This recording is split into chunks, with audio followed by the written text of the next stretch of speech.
تعلقہ حالہ کے government Ghulam Haider high school میں محکمہ education elementary and higher secondary میں پہلے اسکیل سے 4 اسکیل تک لوئر سٹاف کے انٹرویوز لیے گئے۔ اس موقع پر ڈسٹرکٹ ایجوکیشن آفیسر خدا بخش میمن، سیکشن آفیسر SND جی فتح علی رحمو، مختار کالا حالہ، نصر اللہ چاوڑو،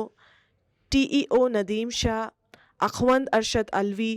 TEO آپا شاہدہ، آپا فرزانہ آبڑو، آپا نصرت اعجاز ارباب، آپا گلزار میمن، عبداللہ ڈھاری، فقیر محمد ڈھاری، برکت اللہ بھٹو، ڈاکٹر عطا اللہ انصاری، حاجی عبدالرحیم دایو، محمد عرفان میمن و دیگر موجود تھے۔ DEO خدا بخش میمن و دیگر نے بات چیت کرتے ہوئے کہا کہ لوئر اسٹاف کی بھرتیوں کے عمل کو مکمل طور پر شفافیت سے مکمل کیا جا رہا ہے تاکہ مستحق امیدواروں کو میرٹ کی بنیاد پر بھرتی کیا جا سکے۔